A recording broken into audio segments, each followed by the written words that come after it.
Hello, everyone. Welcome to another summer episode of the Keymaster series. I'm Sven Rajala, and today I've got Magnus Normark with us on the show. Hi, Sven. Good to be here. Thank you, Magnus. And we want to go over being at the forefront of supply chain security today. So why is there so much hype and buzz about the software security supply chain going on?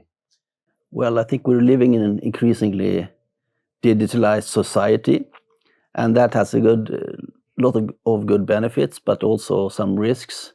And with this, having a supply chain for software is actually a risk in that for many parts of the society, both in the public and private sectors. So there have been incidents recently, and it's getting a lot more attention actually than recent years. And I guess that's why we're seeing things come out by governments around the world that are passing policies and regulations to start enforcing supply chain security for digital deliverables like this. Exactly. So that's in EU, we have this Cyber Resiliency Act, and US also have a US government, multiple directives around this, and there's a lot of attention in the community in general for a good reason. So what do you think are some of the aspects of managing risk in this? How do we address this? I like to think about transparency, integrity, and vigilance. Transparency, like a TIV, I guess. I don't know if we can really make an acronym for that one, but sure. So what about transparency then? How do you think that plays into this? Well, it starts with any system, modern software system has a modular design, and it has external dependencies. So that's where these software bill of materials come into play. Really, what's inside the package you're using, and so the SBOMs.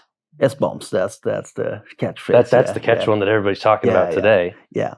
But that is one aspect of transparency. You would know what's inside the package, and then you can then derive which vulnerabilities that may come from these parts within the package, and then secondly, then whether these vulnerabilities can be exploited in the system you are using or not. So that's getting into kind of the vexing for that vulnerability exchange that we're starting to see pop out in the industry here about being able to submit a response back to it of whether your software is even vulnerable or not. Exactly. That's an increasing, let's say, demand on suppliers to be able to respond to such questions in a fast and appropriate way. But it also gives like the community a way to know, like, hey, am I really vulnerable or not either to this? Like, I'm running the software and there's a vulnerability, but maybe I'm not even really vulnerable to it. But that VEX gives you that way to be transparent with the customers or people using the software at that point of it.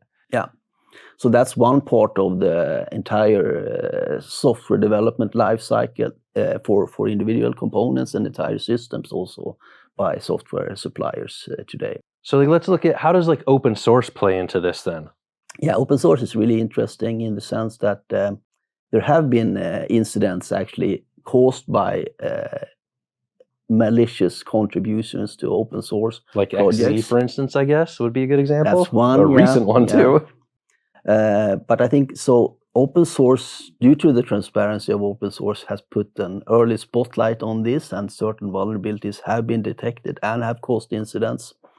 But on the other hand, the mature open source projects nowadays, they have mature and solid maintenance policies, contribution policies, and also security policies. So for those projects, I think they are actually the most secure building blocks of a secure supply chain. If you compare that to closed source systems, then they're many times less mature, and in a way that could feel more secure, but that's a kind of security by obscurity. Yeah, you're kind of just having to trust for granted that, hey, I hope they're doing everything right. Yeah.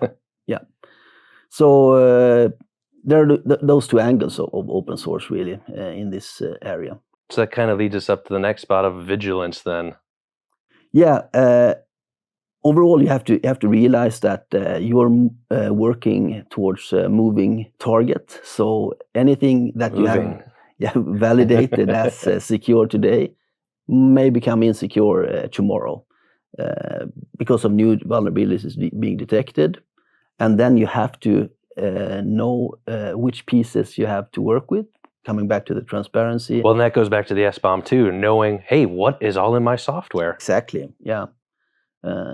Which would lead to much better response times on how to be reactive to that if something does happen then. Yeah, and then that goes back then again to the supplier of your software. You should demand from them to have transparency on the vulnerability management processes that they have in place, so they can respond to the level of criticality of the system you're running or you're at risk. Wow. To kind of close it out and wrap that up, Magnus, what we're saying is there's really the three pillars to look at in the software supply chain security. It's looking at the transparency of your products, the integrity of it, and then the vigilance of how it is. So if you're making products or working with products, it's having those pillars in place to have that view, I guess you'd say, of these. That's what I'd like to say. And in the end, stay vigilant. So see you on the next episode, guys. Have a good summer and stay cool.